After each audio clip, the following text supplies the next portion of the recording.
The party was full of people. Scattered throughout the large suburban mansion were 20 and 30-somethings dressed in an elaborate casual attire that was meant to look good, but not seem like they were trying to impress. They were playing pool or ping pong, watching television, eating and drinking, dancing and laughing, and everyone seemed to be having unbridled fun. A tall, thin man with dark curly hair and a handsome open face stood in the corner of the main room and nervously looked over his shoulder at an aggressively tipsy, red-headed girl who was making it clear that she was ready for any kind of fun at the party or afterward. But the man only continued to nod absent-mindedly, obviously trying to disengage himself from a conversation that, at another time, he might have started on his own. The last words of an inaudible question reached his mind, and he realized he had to answer. "So, this is a date, then?" He looked at the redhead with a somewhat panicked look. "Yeah, sure. Can we take your car? I probably shouldn't drive." He continued to search the room over her shoulder. "Hey, listen. I don't mean to be rude, but I really need to find Jason. I was wondering if you could text me what you want to do, and I'll catch up with you later." A look of surprise appeared on the red-haired girl's face. "Jason? Jason Bright? He came to the party? I thought he became a monk or something." "Yeah, I talked him into coming, and now I can't find him, so I really need, at that moment, a pretty blonde woman with curly hair walked by, and the man suddenly jerked slightly in her direction. Hey, Kara! Hey, Kara!" The blonde turned, and a wide smile lit up her face. She nodded at the beer in his hand and raised her eyebrows expectantly. "Hey, Brian, did you bring one of those beers for me?" He threw her an incredulous look as if he didn't realize what she'd said, and then abruptly dropped his own question. "Hey, where's Jason?" "I went to get a beer, and I haven't been able to find him since." The blonde's smile faded, and she gestured to a room off to the side. "He was in the entertainment room about 15 minutes ago. You can check in there." She smiled again. "Why? Is he your beau or something?" Brian gave her an appraising look and gave a short snort of laughter. "You'd like that, wouldn't you, Kara?" "Well, no such luck. It just took me forever to convince him to come have fun, so I'm a little nervous about him having a good time." He turned to the redhead, who seemed a little upset that her dominance over Brian had passed to the pretty blonde. "Hey, listen, really? Text me what you want to do. I need to find Jason, okay?" The redhead pouted her lips and nodded her head with muted enthusiasm. "Okay, I'll see you after," but Brian left before she finished, aggressively pushing his way through the crowd toward the entertainment room, where he found a dozen or so people slouched on a couch, sitting Indian-style on the floor, or sprawled around, while a music video played on the big-screen TV that took up the entire room. He took a quick look around, then caught the eye of a jolly fat man who was swaying awkwardly to the beat of the music, holding a drink in one hand and potato chips in the other. "Hey, bud, have you seen Jason?" "Jason? Yeah, Jason Bright. He was here a couple minutes ago." "Oh yeah, man, I'm pretty sure he left. Got up all of a sudden and jumped out of here like he was throwing up or something." "Walked out of the room?" "No, man, right out the front door." Brian stood for a minute, shaking his head slowly, trying to comprehend what the fat man had said. "What? What the hell happened?" "I don't know. When the game was over, we changed the channel to some movie and watched it for a couple of minutes, and then he just got up and left." "A movie? What movie?" "Oh, you know, an old one with Dustin Hoffman, The Graduate. But we hardly watched it because it was at the very end when we turned on the TV. At the end, yeah, you know, that whole wedding scene when Hoffman comes in and hits the glass and the girl runs off with him." Brian's face began to redden, starting with a faint pink hue and rapidly progressing until he looked like a tomato with human features. He then began to slowly throw words at the fat man, carefully enunciating them with increasing force and volume for maximum effect. "You tuned into a movie where the bride leaves the groom for another man at the goddamn altar and Jason Bright sits back and watches. The first time he's been out of his shabby little apartment in months, you're a bigger idiot than I can imagine." Jason Bright lay on his side, admiring his sleeping bride. She was breathing quietly and rhythmically, and each exhalation of air from her mouth gently ruffled the mop of straw-blonde hair that fell across her face. To most observers, Penny Miller was a small, attractive woman, several pounds overweight and with facial features too coarse to be considered classically beautiful. But here in the rays of the morning sun, falling on her pure, pale skin and giving it a certain radiant translucency, she seemed to Jason like an absolute angel, a gift of love from God himself. By all accounts, Bright had been extremely successful in life up to this point.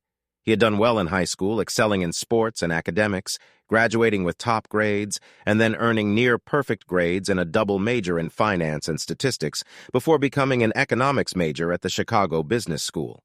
After that, he easily landed a job with one of Chicago's top trading firms and moved steadily up the corporate ladder, getting more and more responsibility and more money. But he never felt like life was working out the way he wanted it to until he met Penny.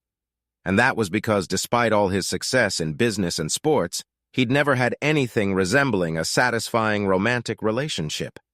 In high school, he'd been a nervous teenager around girls, overly anxious, completely clueless about how to approach them to talk to them, let alone start a relationship. He'd gained some confidence in college when a couple of aggressive girls saw him as a good guy and didn't let his insecurities get in the way. But it still only led to a string of superficial hookups that didn't lead to anything significant in Jason's opinion. And that pattern seemed to continue in business school and for a few years at his new job. But then he met Penny, and everything changed. She was easy to be with, lively, talkative, attractive, without pretense or vanity. She wanted quiet, peaceful evenings, a house with a fence and kids, and Jason wanted her. And so, with a sense of comfortable inevitability, their relationship smoothly developed and strengthened. And so, on a warm summer evening in a small park by the lake, Jason got down on one knee and with trembling hands held out the ring to Penny, who accepted it with tears, a smile, and an enthusiastic hug. In the 8 months since, plans had been made, invitations sent out, dresses chosen, and a church reserved in Penny's hometown in southern Illinois for a date that was only 6 days away. They drove down I-55 highway listening to music and chatting, with Penny occasionally texting friends or family to update them on their progress towards Centerville, or to make wedding arrangements. About half an hour into the drive, she quieted down a bit, and Jason watched her gaze wistfully at the scenery passing by. After a couple minutes, he decided to break the silence. "Are you okay, sweetheart? Problems with a caterer or something else?" She looked back at him with a slight expression of confused surprise as if she'd been caught doing something inappropriate. "Oh, no, it's just... I guess I was just thinking about getting home and all the ghosts and problems I left behind." Jason scowled an incredulous grimace in response. "Ghosts? Problems? What are you talking about?" Penny sighed melancholically and stared absent-mindedly out the window for a while before answering. "Well, it's really not a big deal, Jason. But, well, you know, some of my old friends and some of my family had a certain idea of who I should be with, and they're not... be very supportive of the wedding and all that. That's about it." "Wait, you mean your family doesn't like me? I thought we got along really well when they came to visit. Both times. I actually had a great time with your dad. Did I misunderstand something?" Penny shook her head decisively. "Oh, no, not at all. My parents love you. They think you're wonderful. They really do." She paused, chewing on her lower lip for a moment before continuing. "But like I said, some old friends and relatives, well, they still think that." "Nah." Penny stopped and looked out the window before finishing her thought. "Look, Penny, what's your point?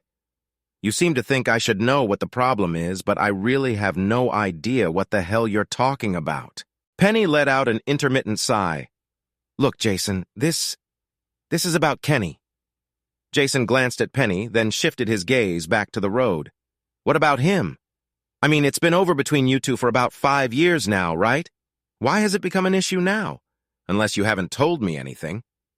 Penny shook her head and then paradoxically nodded, her face showing a mixture of concern, confusion, and disappointment.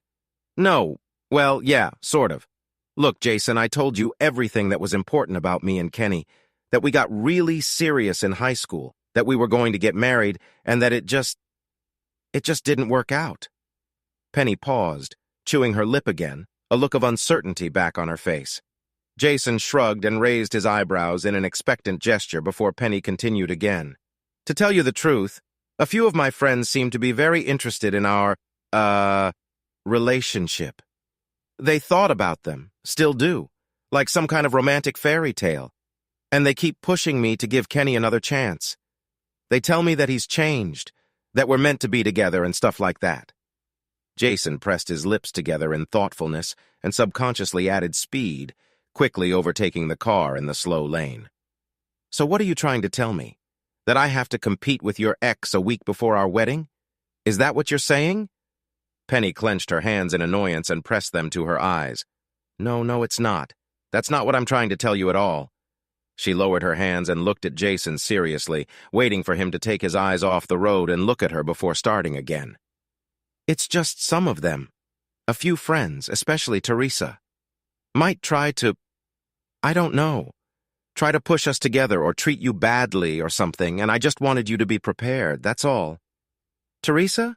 Isn't she one of your bridesmaids? You asked someone who doesn't want us to get married to be in the wedding party? Isn't that a little, weird? Penny frowned. Well, I understand what you're saying, but Teresa was my best friend, and I feel, I don't know, obligated to be a bridesmaid. I mean, I was at her wedding, and it would be a rude, I guess, if she wasn't one of mine. She turned to face Jason and glared at him, asking him to understand her, but he only stared at her dumbly, then turned away to the road for a few moments to calm down. Finally, after several minutes of silence, he let out a long sigh and turned to Penny again, displaying the most reassuring smile he was capable of. Listen, Penny, I'm in this for the long haul. If there are people who want to complicate things, I can live with that, as long as you're on my side. As long as we both have each other's backs, what could go wrong? After all, it's just you and me, and no one else can hurt us, right? So just stop worrying. I'll be on my best behavior, be as charming as I can, and bite my tongue when I have to. I'll do my best to make sure everyone in Centerville realizes that you made the right choice, and if I can't, so what? Their opinion means nothing in the end. All nervousness vanished from Penny's face, and she leaned against Jason's shoulder with a satisfied smile as he continued to drive. By the time they pulled into Penny's childhood home, a two-story farmhouse on the outskirts of Centerville, set in a quiet neighborhood with large, unfenced yards and dominated by old maples and oaks, it was almost dusk. They'd barely made it a few feet down the driveway when Penny's mother, an exuberant woman with graying hair and a pleasant face, squealed with delight, arms outstretched, approaching her daughter like a jiggling middle-aged rocket seeking warmth from the front door. "Penny, how is my beautiful girl doing? My blushing bride-to-be," she exclaimed, drawing her to her with soft hands and enveloping her in a mist of sweet perfume, kissing her cheek. She held her tightly against her for a few moments, savoring the feel of her daughter in her arms, and then reluctantly released her to turn her attention to her future son-in-law. "And how are you doing, Jason? I'm so happy to see you. You look so good. So handsome." She gave him a brief hug and then led them down the walkway to the door. "Come on in, Daddy's waiting for you inside and dinner's almost ready, and we have a lot to talk about." Daddy was Penny's father, a quiet, serious man who rose from the couch as they entered the house to greet his daughter with a light hug, and Jason with a firm handshake while Mom went into the kitchen to start spreading food on the table. After a few minutes of small talk, he led them to the table and, with a look of domestic authority, showed them where to sit, said a brief greeting, and nodded his head toward the food: pork chops, salad, and a plate of mashed potatoes, a dinner for 4 that could feed 10. The conversation at dinner was almost exclusively about the wedding and was dominated by the women who enthusiastically discussed seating arrangements, plans for dresses, photographers, music, and menus for the reception. When Penny mentioned that everyone should stand in the correct places during the ceremony, Mama Miller's face took on an expression of pained surprise, as if she had suddenly remembered some unpleasant detail that needed to be taken care of, and she turned to Jason. "Jason, honey, when is your daddy coming? What night?" Jason set his fork aside and finished swallowing his potatoes.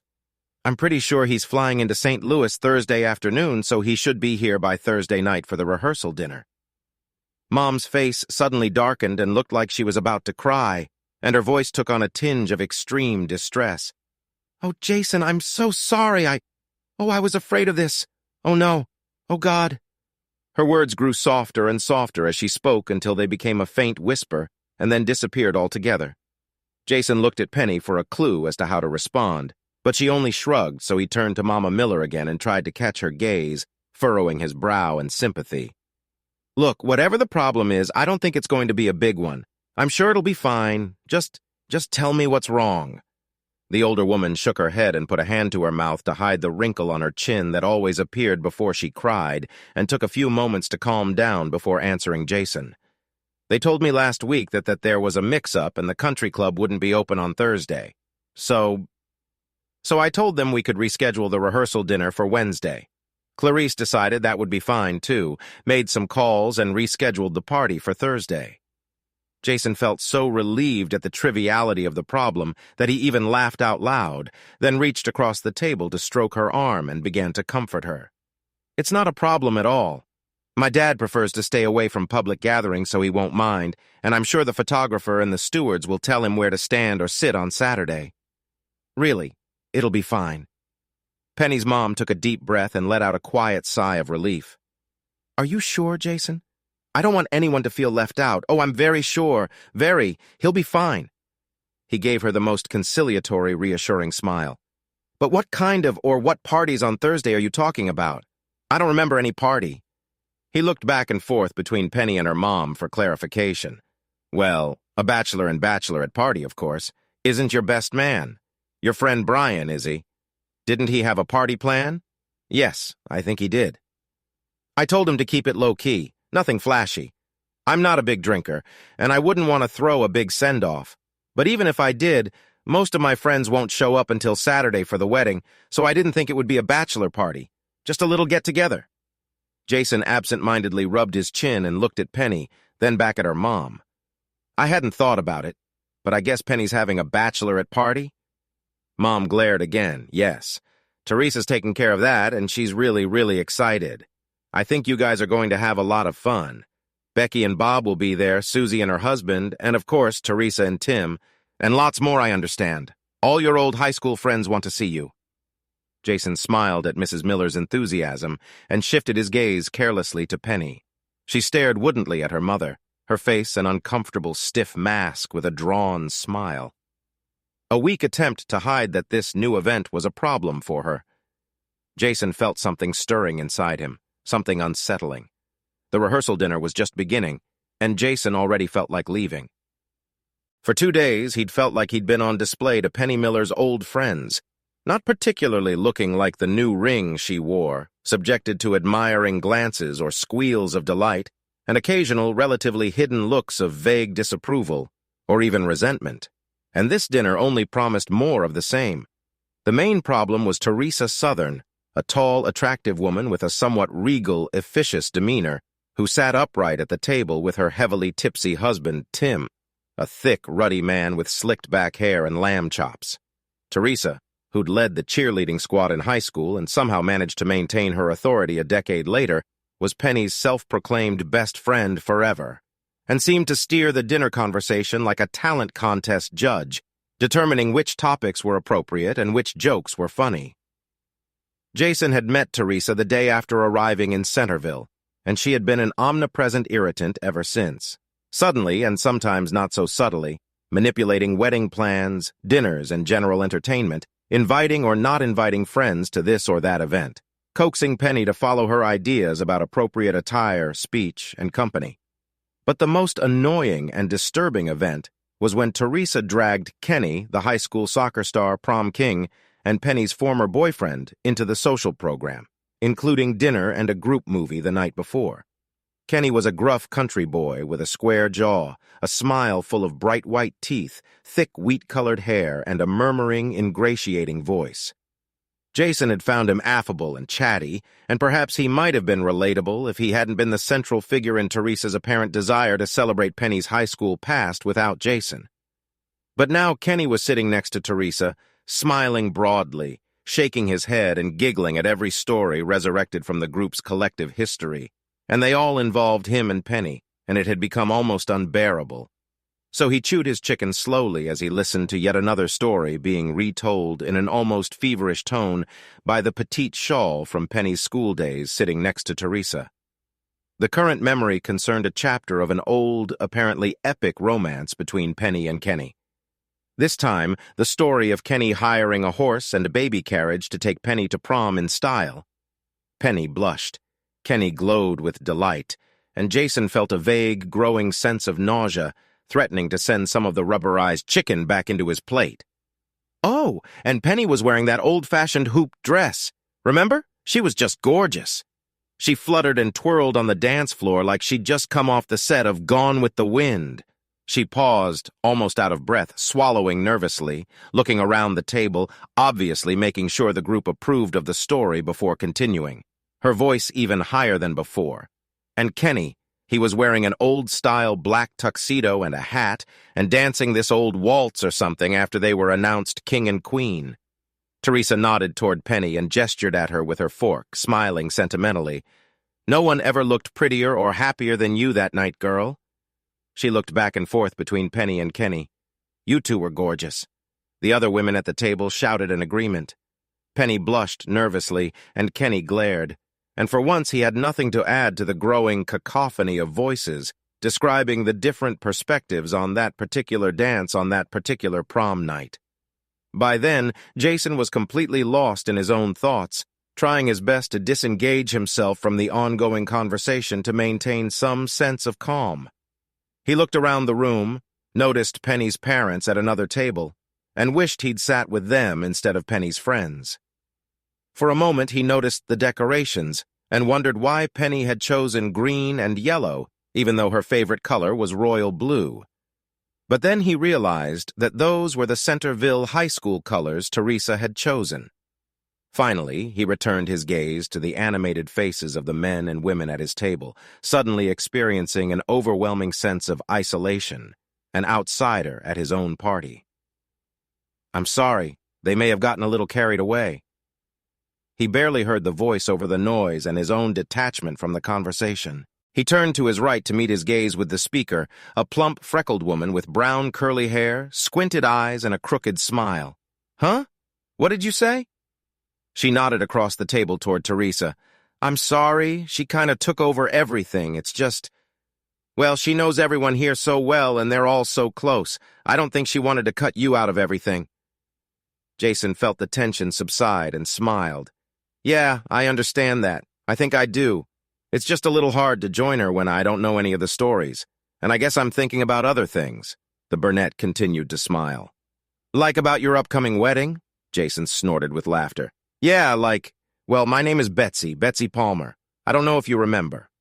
Jason interrupted. Yes, I met you yesterday. At the mall, I remember. They were still engaged in casual introductory conversation for a few more minutes, when from across the table Jason heard his name mentioned in some question. Looking around, he realized with slight bewilderment that Teresa was addressing him. "I'm sorry, Teresa, what did you say there? I didn't hear you." Teresa smiled serenely at Jason. "I asked," she began, emphasizing the word, asked, with a tinge of annoyance at having to repeat the question. "If you could tell the rest of us exactly what you do, it seemed to Penny that you'd rather explain." Feeling the blood rush to his face from the unexpected attention, Jason began to stammer as he tried to explain. "Well, I, compile and manipulate economic models using a variety of new and advanced analytical techniques to help our firm make investment and marketing recommendations for our clients." Everyone stared at him with blank stares in response to his answer. "Well, that's clear as mud," Kenny stated, half laughing. Jason looked at Penny, who smiled at him and nodded her head, encouraging him to continue explaining. He smiled back and, still a little embarrassed, tried again. I'm sorry, it's really not that complicated.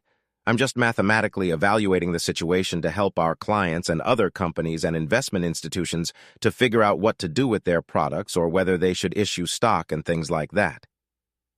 This explanation elicited murmurs, half smiles and nods, but the room was suddenly quiet, and Jason felt an urgent need to fill the air. He took a deep breath, pulled on his best fake smile, and turned in what he hoped was an interested voice to Kenny, who seemed more than surprised to hear Jason's question. "So, Kenny, Penny tells me you work at the Ford dealership we drove past when we came into town. Do you like the job? Is it a good job?" Kenny raised his eyebrows, which gave away his suspiciousness, and began to answer in a quiet and slow voice, choosing his words carefully. Yeah, it's a good job. I think it is. It's a lot of work sometimes, but I like it. So, you're in sales? Selling cars? Kenny's tone changed abruptly. His answer was harsh, tinged with anger and resentment. No, I'm not a salesman, he replied, emphasizing the word not through clenched teeth. I'm one of the managers. I'm not just in the business of selling cars. Much more. There was an awkward, embarrassed silence, and Jason felt all eyes in the room on him, sensing that he had made a terrible social mistake, but not realizing what it was or what exactly to do about it. I'm sorry, I didn't mean anything by it. I'm sorry, he stuttered, opening his hands in a peace sign and smiling weakly. He was somewhat relieved when Kenny smiled back and muttered, It's okay. Tightly pressed together on the double bed in Penny's old bedroom, with moonlight streaming in through the open window and casting ill-defined, ghostly shadows, Penny and Jason lay in each other's arms, recounting the events of the evening and conducting a post-mortem of the rehearsal dinner. They both agreed that it had been more than they had realized. Too much food, too many people, too much noise, and too much tension. What was that cool asshole's reaction to being asked if he sells cars? He practically exploded in there. I wanted to melt in my chair, and I'm sure I wasn't the only one. Penny pressed her lips together in thoughtfulness and stared unseeingly at the ceiling, formulating a response. Kenny has some baggage, Jason. You have to realize that. It's not his fault he blew up, not really. Jason rolled over onto his side and looked intently at Penny, his eyebrows furrowed in concern and frustration. He interrupted her with a harsh, businesslike voice from which the warmth had faded away, replaced by irritation and annoyance. Wait, are you saying this is my fault? Honestly, I don't understand what I did that was so bad. Seriously, I didn't realize he'd turn out to be so damn sensitive. I wasn't trying to make him look or feel bad or make a scene. I was just trying to make conversation by asking a completely frivolous question. Penny gave Jason a half smile and turned to face him, lifting a hand to stroke his cheek as she formulated a response. Jason, it's not your fault at all, kid. It's just that you have to understand Kenny. His insecurities. Come on, Penny. We all have insecurities, but we have to live with them. You can't just blow up every time someone says something that bothers you. He didn't really explode that much. She started to reply. Jason raised his eyebrows incredulously and had already opened his mouth to interrupt her, but Penny changed tact. Listen, here's the deal. Kenny's always been the big man on campus, the best athlete, the most popular guy, all that kind of stuff. But all of that ended after graduation. He didn't get the soccer scholarship he wanted, which meant he didn't get into college or get the job he wanted or the girl he wanted. Jason interrupted him sharply, or the girl he wanted. Don't get mad about my friends, please. Jason wrinkled his nose slightly and smiled weakly. I'm not mad. Really, I just feel like, I don't know, that you still have a connection with Kenny. I almost feel like I should. Penny raised her eyebrows. Like you owe what? I don't know, compete for you or something. It's driving me crazy, I guess. Penny's facial expression turned incredulous, her mouth opening and surprised before she replied. Come on, you don't have to compete for me. I'm yours. You know that. Why do you get that impression? Jason pressed his lips together and furrowed his brows before giving a hesitant, confused answer. I don't know. I guess when Kenny showed up with that girl last night and tonight, I thought he was trying to make you jealous. And from the way you reacted, it looked like it worked, like you were upset that he was paying attention to another girl or something. I know you were very serious, but it seems like, at least for Kenny, he never got over his feelings. Penny pressed her lips together in a thoughtful expression before replying, her speech deliberate, her words carefully chosen. Listen, Jason, you know that Kenny and I have been together for a long time, right? From when I was a freshman in high school until a couple years after I graduated? Jason nodded his head. Yeah, you told me that. Well, I told you we were thinking about getting married, and it's true. We did plan it. We had a honeymoon and everything, but after I graduated, things fell apart a little bit. Kenny wasn't really interested in white-collar jobs. He just wanted to stay here and live the small-town life and do small-town things, and I wanted to go to college and get some kind of degree. We had a few disagreements, but eventually I left for college and he stayed here. We were still together. I'd come up on weekends, we'd spend holidays together, but he started getting jealous. Jason shrugged in acknowledgement. I know the feeling. Penny smiled and continued. He started coming to campus and kind of catching up with me at off hours. He said he was just trying to surprise me, but really he was testing me. In fact, a couple times I caught him blatantly spying on me. Anyway, it all ended one night in the library. I was in a study group and was sorting through some essay questions with a guy when he put his hand on mine, sort of flirting, but nothing much. Turns out Kenny was hiding behind some bookshelves. He came out and told the guy to get his hands off me. I was shocked. And Kenny and I got into a huge fight right in the library. I ended up taking the ring off and throwing it at him, told him not to hit on me again and to stay away. Ha! You never told me that before. Was that it then? Was it over at that point? Well, we talked on the phone and went out once or twice after that, but it wasn't the same. I moved on, met you, and here we are. She wrapped her arms around Jason and pulled him tightly to her, pressed her lips to his ear and whispered, "And now it's just you and me here.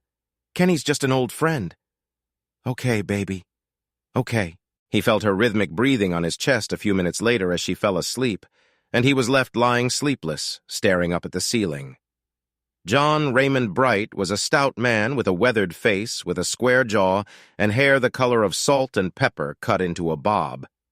He sat between his son and Jason's best man, Brian Hewitt, a handsome and stout man with curly hair and a mischievous smile at the only bar in Centerville that served food. It was a sports bar where rock and roll played loud enough to keep the conversation strained. Jason described the events of the week, including Kenny's temper tantrum during the rehearsal dinner, and rubbed the stubble on his head with a meaty hand. "God, what a freak," he said, in a loud, gravelly, no-holds-barred voice, reaching for his beer. "I mean, he sounds like a total freak." Brian laughed in agreement and took a bite out of his hamburger, and Jason just shrugged. "Yeah, maybe. But anyway, Dad, you didn't miss much. I'm sure you'd find it pretty boring." "Yeah, I guess so," said John, finishing his fries. "You'd probably end up embarrassing yourself anyway, so it's okay." Jason started to object, but John stopped him with a raised hand.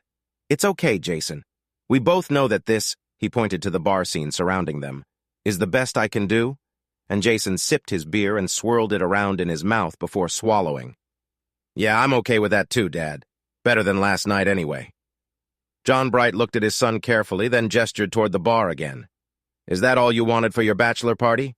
A couple hours in a sports bar eating hamburgers with that smiling fool and your old man? No dancing girls or anything?" Jason shook his head vigorously. "No, Dad, it's okay. It's just the way it is. And honestly, even if I wanted dancing girls or something, well, it's a small town and rumors would spread. I wouldn't want to start my marriage off on the wrong foot, you know." "Yeah, I know." John nodded, taking a bite out of his hamburger. "I know." The three men spent another hour at the bar, talking, joking, drinking beer, and watching the soccer game on the big-screen TV behind the bar before the conversation dried up, and they mutually decided to call it a night. In the parking lot, Jason waved goodbye to Brian and got behind the wheel of his car while his father grunted and moved into the passenger seat. Both men seemed immersed in their own thoughts as Jason drove the car out of the parking lot and down the highway to John's hotel. Neither spoke. Both stared at the highway, both wearing masks of people who don't really see anything. After a few minutes, however, John began to fidget. He opened his mouth several times, cleared his throat and glanced at Jason, showing all the typical signs of wanting to talk, but not really saying anything.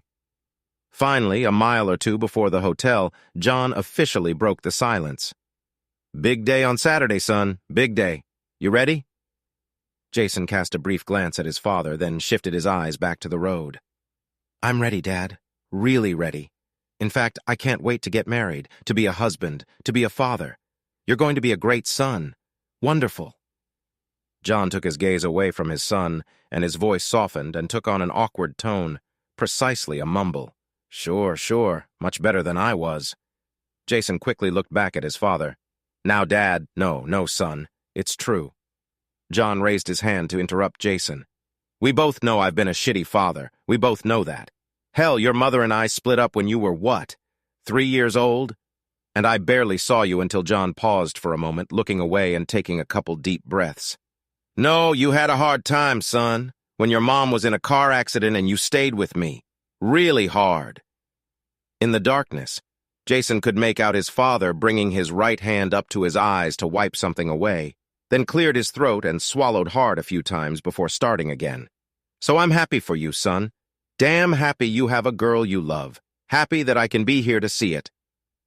Jason nodded his head as he pulled into the hotel parking lot and stopped the car, then turned to look at his father. "Dad, I'm glad you're here too. Really glad. You are my family. I couldn't have done it without you."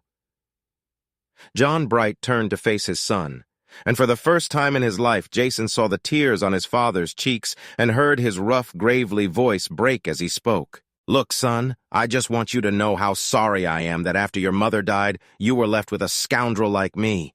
Hell, Jason, I could barely take care of myself, let alone an 11-year-old boy." John paused to wipe away his tears, but now they were streaming down his face, and his voice was higher and more ragged as he finished his thought. "I want you to know how much I loved having you around, even if it didn't feel that way at first. How much I loved watching you play those games and go to school. God, you were such a hard worker, working part-time and still getting great grades. And the honors you got and the college scholarship you got, and then you worked your ass off again, and then you found this great job. I just want you to know that you deserve to marry a great girl, and that I'm damn proud of you, son. Damn proud."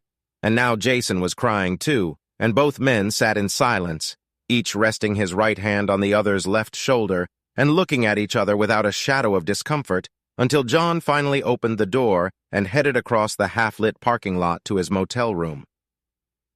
Teresa Jones's parents owned perhaps the largest house in Centerville, a huge Georgian mansion on several acres of land with half a dozen bedrooms, a recreation room, a library, and a huge living room.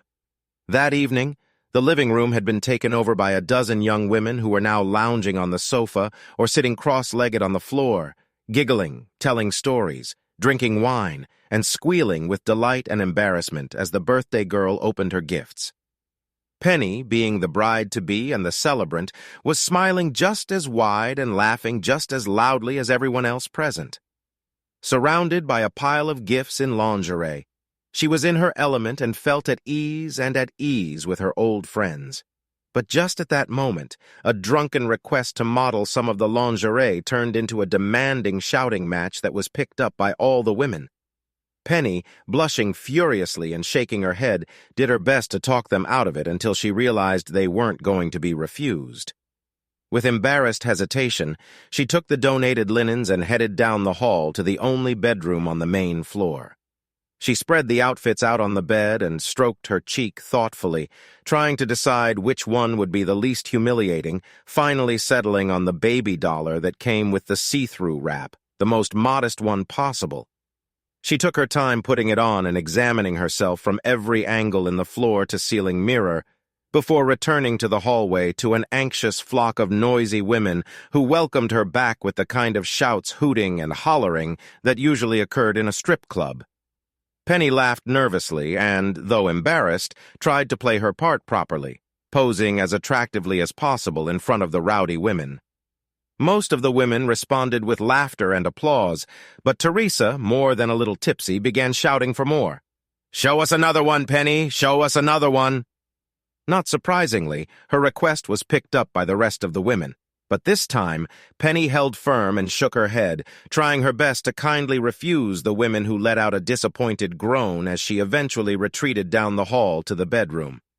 Just as Penny entered the bedroom, there was a knock on the front door, and then Teresa's laughter and squeals heralded the arrival of 3 men carrying conciliatory gifts of champagne and vodka to appease the hostess for crashing the party. With minimal objections, Teresa led them into the room where the first 2. Bill Jenkins, a short, pot-bellied man with a cherubic face and horn-rimmed glasses, and Tom Anders, a taller and leaner version of Bill, but with even less facial hair, walked to the back of the room to chat with their girlfriends. The third man was Kenny Bailey, who immediately asked Teresa where Penny was, quietly explaining that he had brought her a gift he wanted to give her before the wedding. When Teresa said that Penny was changing in the bedroom and would be out soon, Kenny immediately began organizing the entire group into a choir that would sing the school fight song for Penny when she returned. But upon returning to the bedroom, Penny heard additional noise as the men appeared and assumed it was just the women playing another game or telling some particularly crude joke. Her return to the family room was delayed by the nagging thought that she was acting like a stick in the mud, and she began discussing with herself whether she should give the girls what they wanted and model some rougher underwear. In the end, she decided to have some fun and go all the way. She burst into the room with a giggle. To her disappointment, she noticed a complete lack of reaction from the audience. The women stood with surprised or even shocked faces, saying nothing. Some of them just opening and closing their mouths, and some of them almost frantically pointing at something or someone at the edge of the room, and that someone was 3 men. Bill and Tom stood with their mouths open, with Bill's glass slipping out of his hands and shattering on the floor, and Tom nervously wiping sweat from his forehead. Kenny grinned like a treasure cat and nodded lustfully, then began a slow, rhythmic clapping of hands in appreciation. Penny cried out loudly, then turned and ran down the hallway to the bedroom. She lay on the bed, staring at the ceiling, frozen with embarrassment, for about half an hour until Teresa came in to gently persuade her to return to the party. By the time Penny returned to the living room, there were only a few girls left sitting around the coffee table, finishing the rest of their wine and talking quietly. Kenny was still there, half reclining on the couch with his usual mischievous grin. He waved at her, and she reluctantly made her way through the obstacle course of furniture and presents, groaning as she sat down next to him, covering her eyes with her hands and resting her elbows on her knees. God, that was so humiliating. I just can't believe it happened. I'll never forget it as long as I live. Kenny laughed encouragingly, patted her back, and leaned over to whisper, "If it's any consolation, I'll never forget it either. Honestly, I only wish I had a camera to capture this moment for posterity." Penny covered her face and looked at Kenny, throwing him a brief look of unrestrained disgust. But his smirk turned into an indignant grin, and she laughed and leaned back relaxedly on the back of the couch. "Well, I should have known you had that attitude," she stated with mock indignation, playfully punching him on the shoulder. "Seriously, someone should have warned me about you breaking into the party." I was terrified. In response, Kenny shrugged, laughed, and made a big, open-armed gesture toward Penny and the other girls. Surprise is my secret weapon. Without it, look how many wonderful things I'd miss out on. The 2 exes and the remnants of the party told jokes and racy stories for an hour until the conversation became quiet and contemplative. Finally, Penny yawned and stretched before declaring that she wanted to go to bed and should go home, and Teresa hesitantly got up to get her keys in response. But Kenny laughed at Teresa's tentative attempts to get up and insisted on driving Penny home, to which Penny enthusiastically agreed. Teresa smiled and nodded, then sank awkwardly onto the couch, watching the 2 leave together with approval. Conversation during the ride home was light and casual, full of observations on the dating and marriage habits of their old friends and reminiscences of days and events of years past. 2 blocks from Penny's house, Kenny pulled off the road and parked the car near the tall hedge that blocked it from the windows of the houses. "What are we doing here?" Penny's voice sounded suspicious. "I have something for you," replied Kenny, unbuckling his seatbelt and turned to her, pulling her closer. Penny raised her hand to stop him and shook her head decisively. "No, Kenny, no. I'm getting married in 2 days, and I'm not going to park here and whisper with you for old time's sake. It's just not—" She stopped abruptly, noticing Kenny holding out a small wooden box with stains and slightly rusted hinges, offering it as a gift. "What? What's this?" she asked. "Open it." Kenny's voice was soft but insistent. "Please."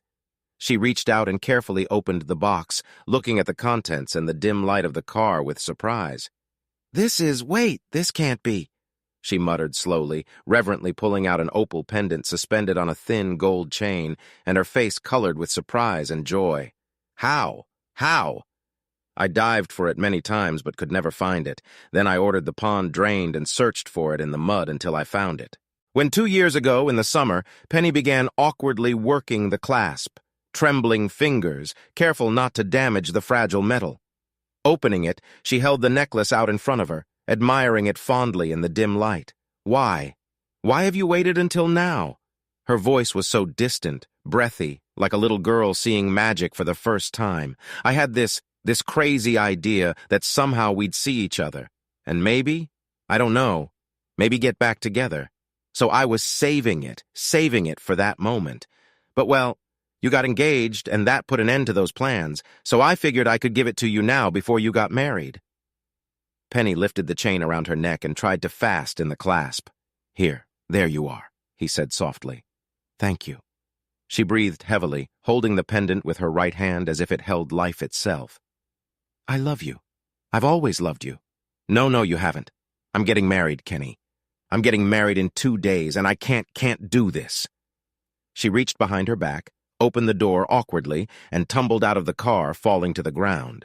She got up quickly, still shaking her head, and ran toward the house, disappearing into the darkness. 12 hours later, Penny stood on a small stool in the middle of the living room, mute and motionless like a living statue draped in a flowing unwhite wedding dress while her mother fussed around her, pulling up the sleeves, tucking the folds of fabric, making sure the dress fit perfectly. You certainly aren't saying much this morning, dear. Are you all right? Penny let out a loud, unsure sigh. Yes, Mommy, I'm fine. Mrs. Miller cast her daughter a long, hesitant, appraising look. You don't seem fine. Is everything okay with Jason? Penny looked down with an expression of sudden panic on her face. Of course he's okay. Why would he be upset? Did he say something to you? Did he seem angry to you this morning? No, honey. It's just that you seem so quiet that I thought maybe you talked or something. I thought that maybe he was upset that your dad and I insisted that he sleep somewhere else the night before the wedding. I think it's a lot to ask, and maybe we shouldn't have done it. But we just think it's kind of wrong. But if it's a big problem, if it's causing problems, he can sleep here tonight, honey. Penny let out a long sigh, and her body relaxed as she absolutely rubbed the opal pendant she wore around her neck. No, Mom. He wouldn't mind. He wouldn't mind sleeping separately all week if that's what you wanted. Jason's a good guy. Respectful. Mrs. Miller grumbled some more, but continued to look at her daughter with a restrained gaze. What is it? What do you have there, honey? She asked, nodding her head toward Penny's neck. What? Asked Penny, guiltily abruptly letting go of the pendant as if it had suddenly become unbearably hot. This chain and stone, what is it? I've never seen it before, and now you're wearing it like it's a prized possession. Did Jason give it to you? Penny pressed her lips together, delaying her answer for a moment. Kenny gave it to me. Mrs. Miller suddenly stopped fiddling with the dress and took a step back from Penny, resting her hands on her hips in disapproval. You're accepting gifts from old boyfriends now? From a woman who's getting married tomorrow? Her tone was stern, accusing, and Penny responded by mirroring her mother's gesture. Hands on hips, determined, serious face. It's different, Mother. It's, she said, touching the stone. This is the pendant Kenny gave me for my 16th birthday. What? The one you dropped overboard while canoeing the day after you got it? That one? I thought it was lost forever. Penny smiled, a distant look coming to her eyes as she rolled the pendant over in her fingers. He found it for me. He drained the pond and found it. He gave it to me. Give it back to me last night, Mom. I think it's a wonderful gesture, don't you? Mrs. Miller snorted. I think it's a gift from an old boyfriend who still cares for you. That's what I think. And I think you'd better be damn careful with that Penny boy. Damn careful. He's a real charmer, And you have a good man you're marrying tomorrow. Don't bring an old flame into your marriage, honey. It's not a good thing. Don't do it. Penny frowned and answered her mother in a sharper, slightly annoyed tone. Why do you hate Kenny so much, Mom? You've always treated him down like he was never good enough for me. Everyone around here loves him except you. Why is that? Mrs. Miller stepped toward her daughter and gently took her left hand with both of her own. Oh, honey, I like Kenny. I like him a lot.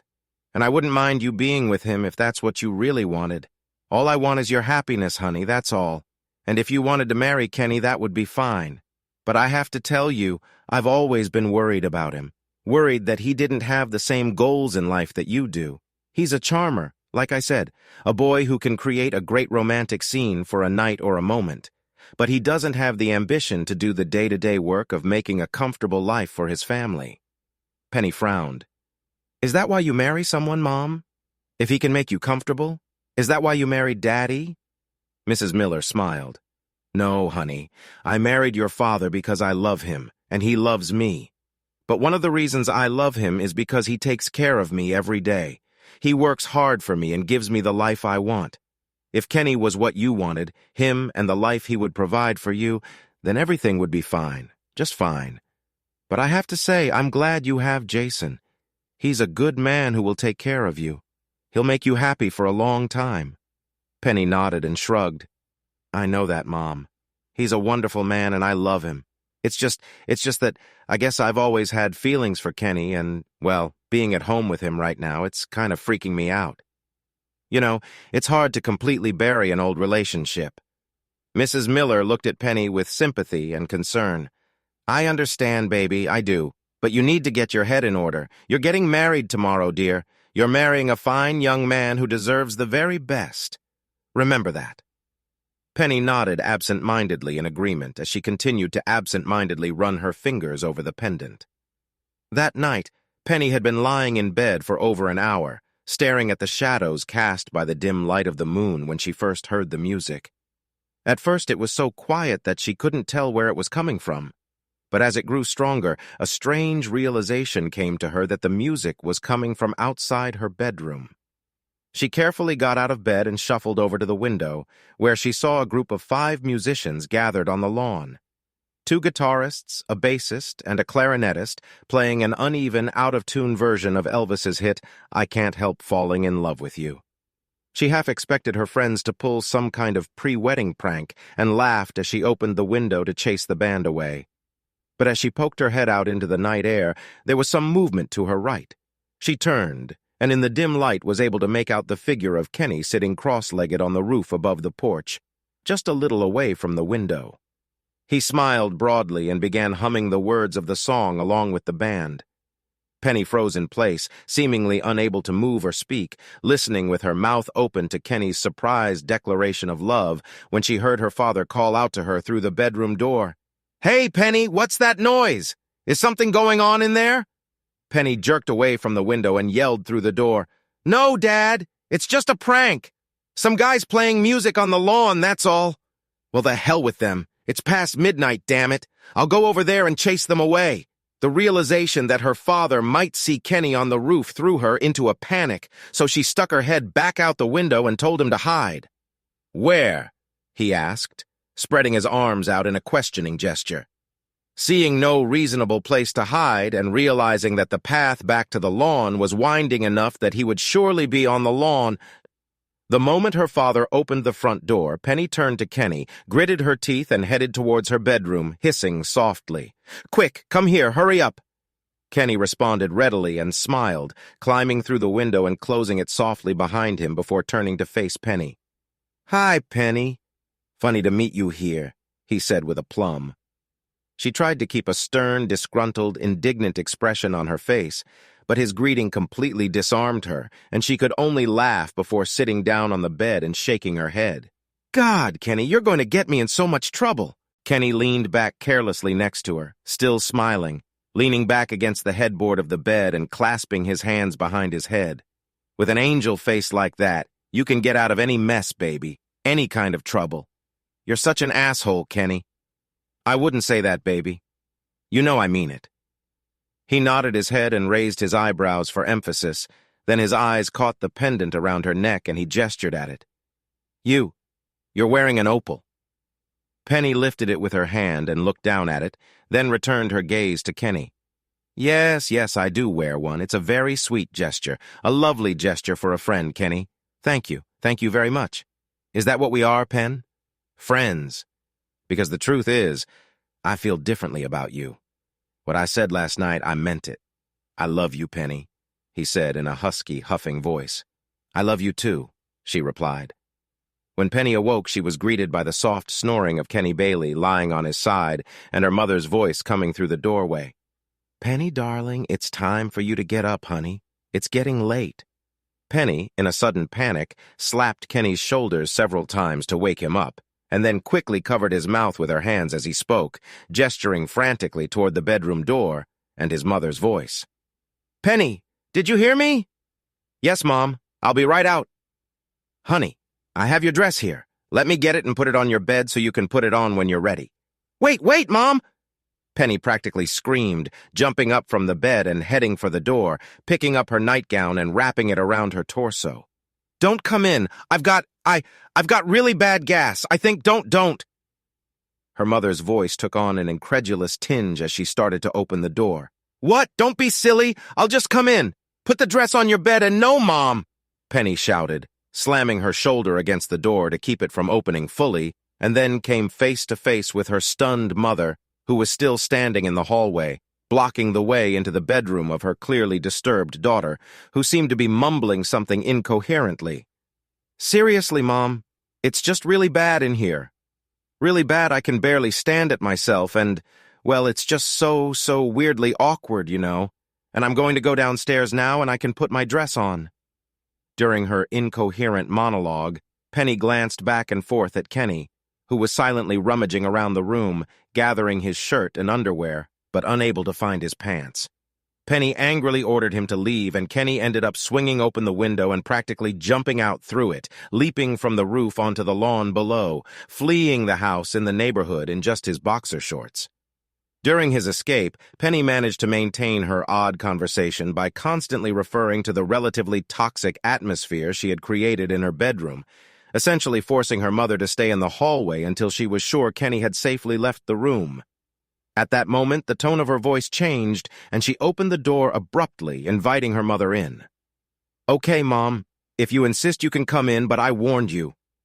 She briskly strode across the room to close the window, and noticing Kenny's pants by the dressing table, discreetly shoved them under the bed.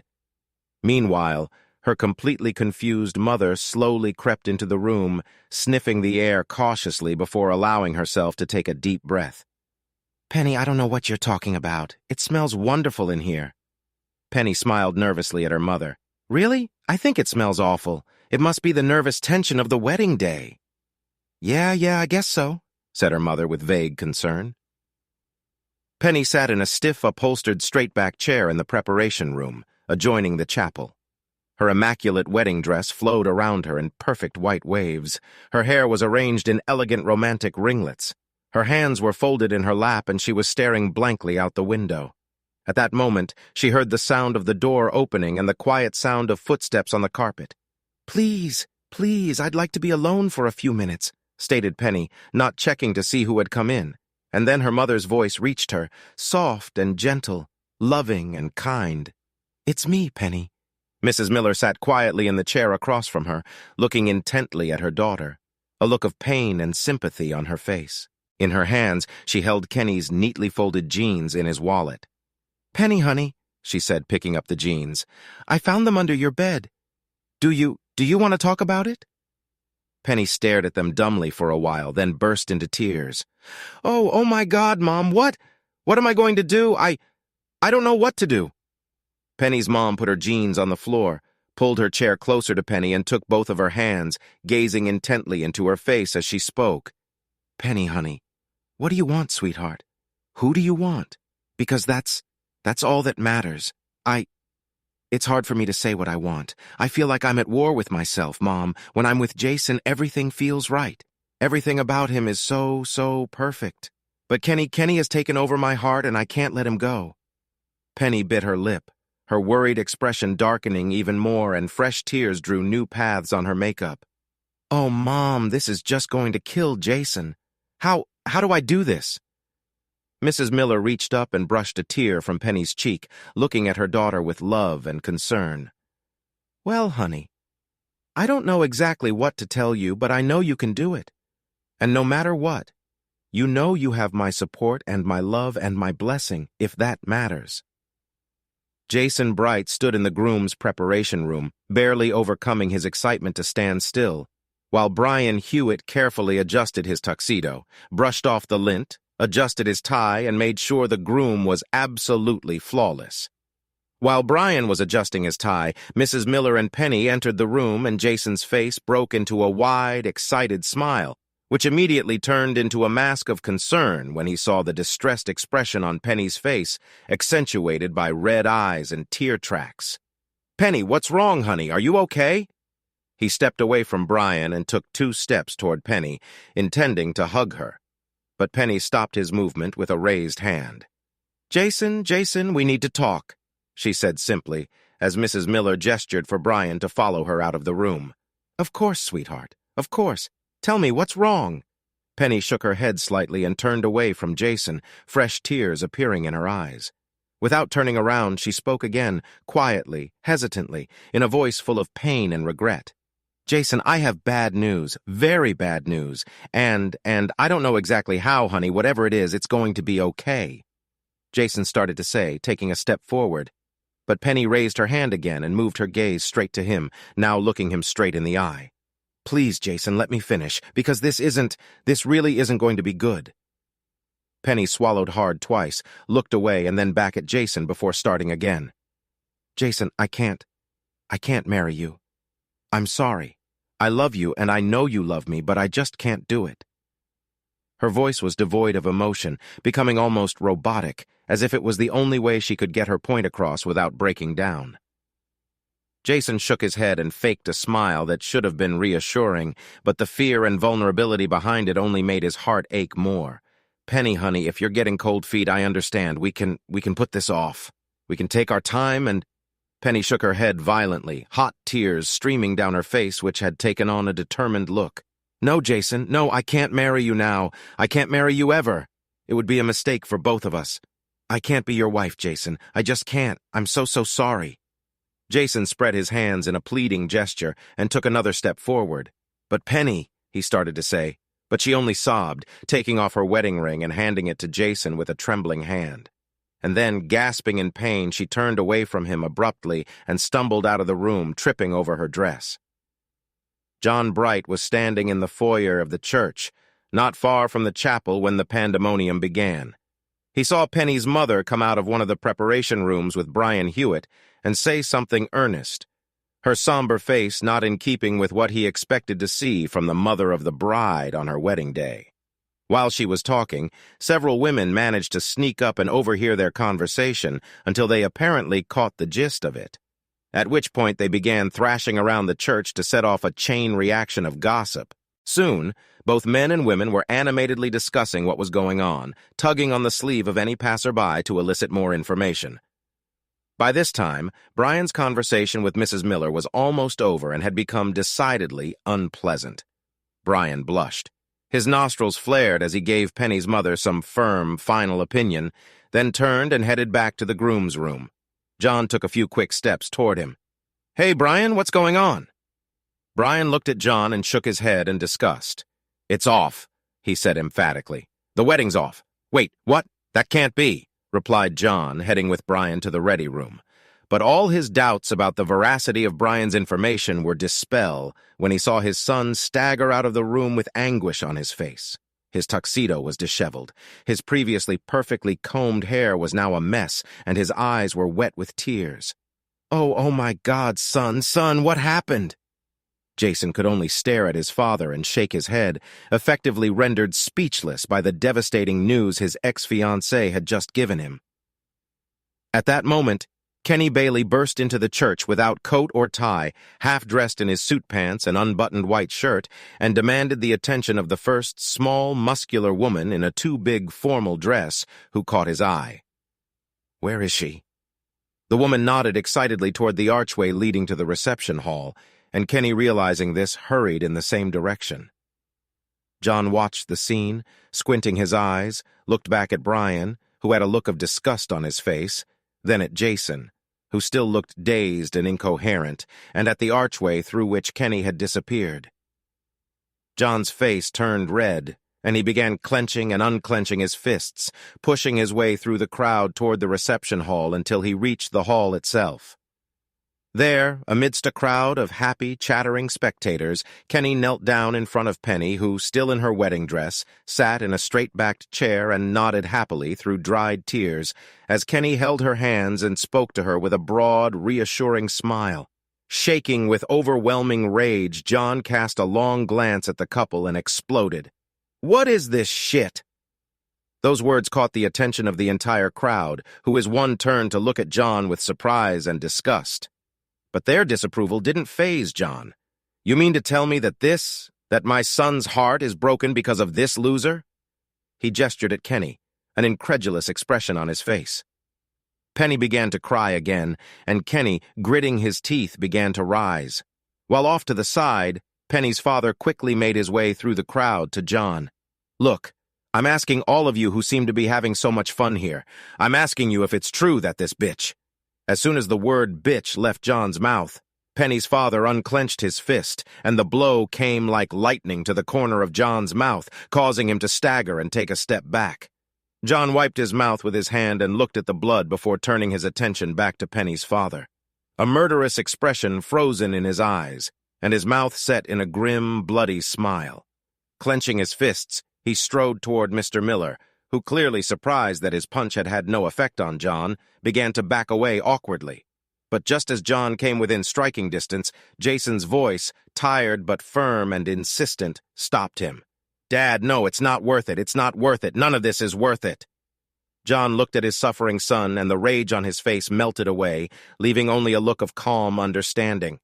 Brian walked over, put his arm around John, and they began to make their way through the crowd toward the church exit, with the guests flanking them.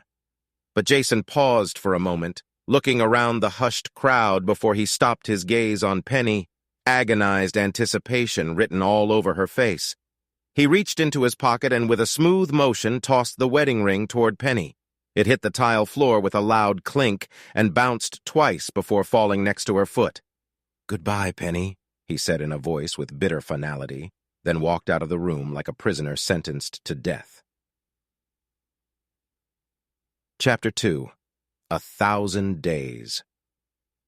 Jason sat hunched over in front of the coffee table in the small living room of his apartment, chewing the last piece of cereal and staring blankly out the window at the coming dawn. He stood up slowly and stretched, then walked across the living room floor past the chair she usually read in, past the closet where her clothes were kept, and entered the kitchen where she was cooking and dumped the empty bowl into the sink. 1,000 days. He muttered, looking at the empty bed, littered with crumpled sheets, evidence of another night spent alone, of bad dreams and insomnia. He stripped off his workout clothes, showered and shaved before slipping into his usual dark conservative suit, tying his tie and turning his back to his reflection in the mirror and walking out of his lonely apartment to work. 1,000 days. He said aloud, walking across the garage to his car and remembering another far more painful walk.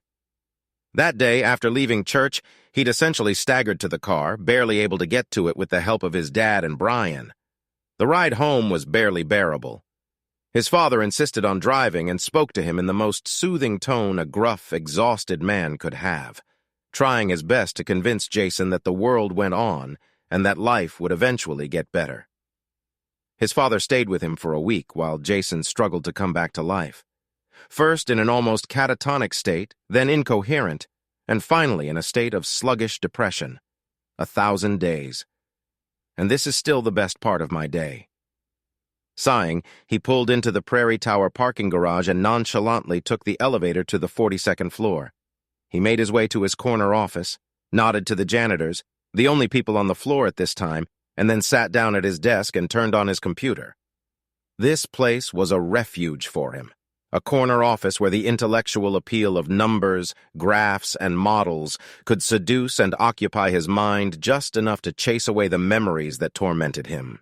Memories of romantic kisses and holding hands in the park became painful because of memories of betrayal, of tearful confessions, of the gold ring jingling against the tiles to rest on the hem of his wedding dress.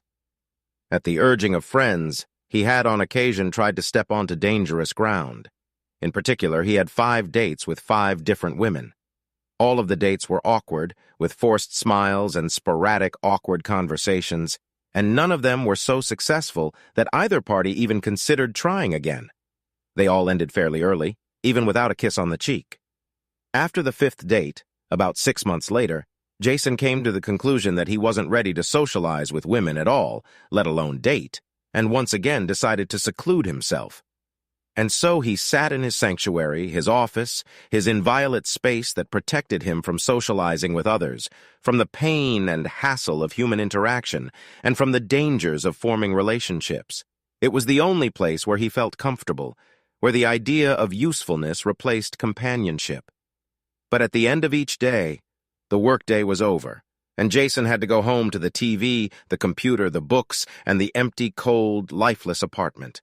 And he was gradually realizing that he couldn't lead the life of a high-tech hermit indefinitely, and that even for him, some minimal socializing was necessary. So that night, instead of going straight home, he decided to do something different, to try to go to the social party Brian had urged him to attend with an enthusiasm that bordered on coercion. Leaning back in his office chair and folding his hands on the back of his head, Jason worried about the discomfort he would feel this evening, and for a moment he thought about brushing it off. But, pursing his lips, he discreetly shook his head with a look of determination on his face and got up to grab his car keys. The house was large, almost a mansion, located on a street lined with other mansions. There were cars everywhere, filling the driveway parked on both sides of the street, and two even parked neatly on the lawn. Jason put the car in a small spot, a block or so away from the house, and texted Brian his arrival, slowly making his way through the parked cars. When he reached the front door, Brian was already out to meet him, smiling broadly and shifting nervously from foot to foot as Jason approached. To keep him from turning around and running away, Brian put his arm around Jason's shoulders and quickly pulled him inside. Despite its size, the house was crowded with people. They crowded around, laughing, watching a baseball game, playing volleyball in the backyard, eating barbecue and drinking beer. Brian took Jason from room to room, showing him off to old friends and introducing him to new acquaintances at a brisk pace. The men greeting him with cheers and pats on the back, the women with flirtatious smiles and small talk. To his surprise, Jason was enjoying himself, and for the first time in as long as he could remember, he felt something akin to confidence when talking to women. After wandering around the house and sampling the food and entertainment, Jason and Brian became engrossed in a game of pool, which was held in the large recreation room. When Brian left to get a beer, Jason felt comfortable enough to wander around the house some more. Eventually, he made his way to the media room where he ran into Buddy Johnson, a pleasant, chubby former classmate who had taken up temporary shelter next to a table laden with potato chips and juice. Buddy smiled broadly at Jason. "Hey, Jason, haven't seen you in a while. What's up, man? You want some chips? There's barbecue outside, too." No, I'm fine now." Jason smiled back, then nodded at the big TV that was currently running commercials. "What are you watching?" Buddy swallowed and ran his tongue over his lips before answering. "Yeah, we just got done watching the Cubbies lose in extra innings." Buddy rolled his eyes in disgust, then continued. "But it just got switched to some movie. When it's over, I think they'll hook up the Xbox to play. I think it's almost finished, so it won't take long if you want to play." Jason nodded in response to Buddy's words and stood behind the couch littered with people as the movie started again. Jason nodded in recognition, bit his lip, and began to rub his hands restlessly, recognizing the plot. It was the end of the movie The Graduate, and he was watching Benjamin Braddock, Dustin Hoffman's character, abandon his car, which had no gasoline in it, and set off on foot to frantically make his way to the wedding. When he arrived, he found the doors to the church locked and eventually made his way to the glass wall at the back of the chapel. Jason swallowed hard twice and began breathing rapidly through his nose as he watched Braddock bang on the glass and call out Elaine over and over again to get her attention, and then turned pale as a sheet when Elaine turned in response to Braddock's words, and spotting him abruptly left the chapel in a burst of chaos and fled with Braddock on a bus, leaving her fiancé behind. The informal audience, which included not only those seated on the sofa, but also several couples sprawled on the floor, were clearly amused by these scenes. Two of the men who had been drinking heavily began shouting Elaine, Elaine as the scene played out while the others laughed and giggled. Jason, however, found himself bent over with his hands in his lap as if his head was suddenly foggy or even nauseous. One of the women walking by to grab a bite to eat delicately placed a hand on his back and gently asked if he was okay. He stood up, embarrassed, and looked around at everyone gathered who were so enamored with the idea of a woman, leaving a man at the altar for someone who obviously offered more. He looked at the woman, a short, olive-skinned Hispanic woman with a concerned, uncertain smile, shook his head, and without a word, disappeared out the door. Brian walked with bated breath to the door of Jason's apartment and stood in front of it for a minute or more before he raised his hand to knock. When nothing happened, he knocked a second time, louder and more insistently. This time, a shuffling sound was heard, and then the door opened, revealing a tired and disheveled Jason Bright, dressed in shorts and an old t-shirt. "Oh, hi, Brian. What? What do you need?" he asked, opening the door wider, silently inviting him in, and then turned and headed back into the living room. Brian hesitated for a moment, and then followed him, turning to Jason. "Hey, man, sorry to barge in on you like this, but when I call, I only get your voicemail and I wanted to talk. I just wanted to say, I'm sorry about how the party went last week with the whole movie thing and everything. You didn't need to come over to apologize. It wasn't your fault. In fact, it wasn't anyone's fault. Yes, it is, but you know I was worried about you and I wanted to make sure you were okay. And I guess I wanted to talk and get it to you, that what?" asked Jason tiredly, sinking down onto the couch. Brian sat on the edge of the couch, folding his arms across his chest and contemplated his friend before answering. "That you have to move forward, Jason. You've had a rough patch, but you need to get out of it and live your life." "Oh, shit, Brian. It's easy to give out advice like that, but I got stabbed in the back, damn it, by the person I should have trusted the most in my life. It was the most painful and humiliating thing I've ever gone through, and it was all thanks to the woman I was in love with. How the hell do you move on after something like that? Do you have any idea what that feels like? Any idea?" Brian held up both hands as if trying to stop Jason's words and his pain with a simple, firm gesture. Just stop, Jason. Just stop. You're right. I've never had to go through anything even remotely like the emotional blow that Penny dealt you. I understand that. But as a friend who cares about you, I'm saying that you can get over it if you want to, but it's going to take some effort and some courage." Jason snorted in disgust. "So I'm some kind of coward now because I got dumped. Is that true?" Brian shook his head in despair. "Come on. That's not what I'm saying. I'm just saying that how your life turns out is largely up to you. You can stay isolated and alone, trapped in this apartment like some character from Great Expectations. Or you can at least try to start something new." Jason sat up, his face clenched in an expression of frustrated anger, his mouth opening and closing in an attempt to respond. But there were no words, and then, as if exhausted by his own emotions, he collapsed back onto the couch. "Shit, Brian. I don't even know how to start. I can't even figure out what to do." Brian smirked, pulling a folded piece of paper out of his pocket. "Well, Jason, Brian just might have the answer for you." He unfolded the paper and placed it on Jason's knee. Jason picked up the paper suspiciously and studied it, his eyes frowning as he read. "Brian, it's just a list of girls. A list of girls who would love to go out with you, names and numbers, all kinds of information. All you have to do is call." "I've done that before, but it didn't work out." "Well, it's time to do better. I don't think I can." "That's what I thought you were going to say." Brian pulled out his cell phone and flipped through several screens. "Here, I've been ordered to read this to you if you resist." "So, listen." Brian pressed a button on his cell phone and John Bright's voice rang out in the room. "Jason, no one knows better than I do that you've been thrown into a worse situation than the latrine at Woodstock with all that marriage crap. And I understand why you've become disillusioned with life in general and women in particular. I do. But honestly, son, it's time to grab life by the balls and start living again.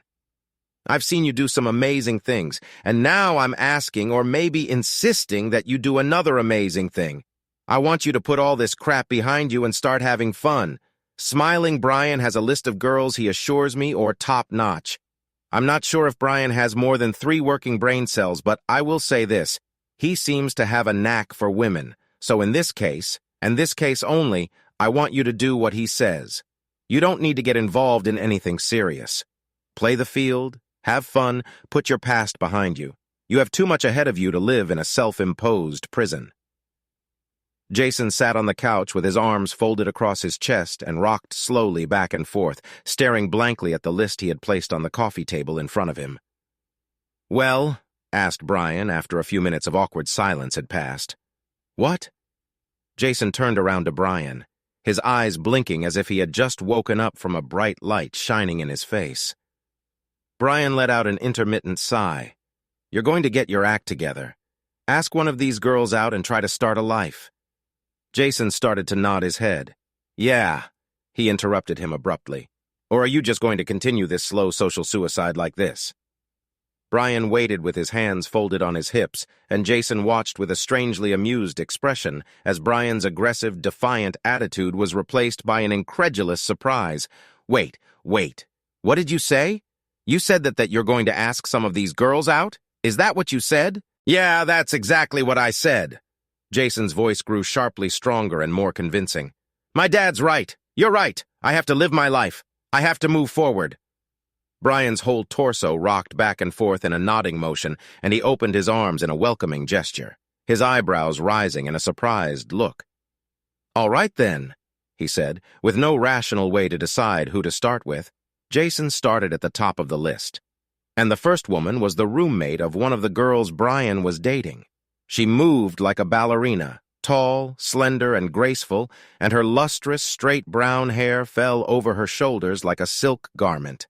She had graduated from college 4 years ago, worked as a buyer at a local clothing store, and had a passion for tennis. They had dinner at a formal Italian restaurant and then went to a play. She was polite and cheerful, but the conversation was awkward and became increasingly drawn out and strained as the evening went on. Once the play was over, Jason drove her home without any objection on her part. He ended the evening with a dry kiss on the cheek and an apology. Jason spent the night tossing and turning in bed and reflecting on the night before. He cursed aloud through clenched teeth, arguing with himself about the futility of socializing. But the next morning, he grimly went to the list and called girl number 2. She was short and perky, a pale-skinned, freckled, red-haired girl who could strike up a conversation with a statue. She worked at the veterinary clinic as an assistant, liked to dance and skate.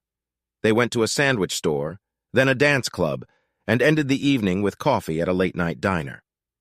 The evening went easily for Jason, as the conversation flowed quickly and incoherently, discussing everything from the sorry state of the space program to the relative superiority of Labrador retrievers to their preferred style of snowboarding attire. They seemed to talk about everything and everyone except their personal romantic stories, and Jason realized later that this was almost certainly an explicit directive from Brian. Over the next 2 months, he asked her out 4 more times, a night at the ballet, a night at the movies, another night of dancing, and then a picnic in the park. He loved being with her, and she enjoyed his company, but she was an energetic girl with a busy schedule, and there was no real spark between them. So he gently let the relationship fade, calling and texting her but never asking her out again. Girl Hash 3 was a free spirit. She weighed a few pounds, had light brown hair gathered in a ponytail, laughing brown eyes, and tanned skin. She worked as a research assistant in the physics department at Northwestern University, but on weekends and weekday evenings, she partied hard. She loved motorcycles, loud music, and smoking pot. Jason invited her to a rock concert. After the date was over, she invited him inside, and after a little hesitation, he accepted. The apartment was filled with the sounds of the Grateful Dead and the thick, accurate, sweet smell of smoke. The roommate, tall and thin with a joint between her lips, waved from the kitchen where she was obviously baking brownies.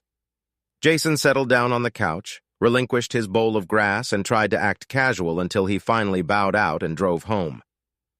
At his apartment, he quickly took off his clothes and put them in the washing machine and took a shower himself, vaguely wondering if he could test positive for secondhand smoke. The next day, he called Girl Hash 4. She was something of a Marilyn Monroe clone with short, curled, platinum blonde hair.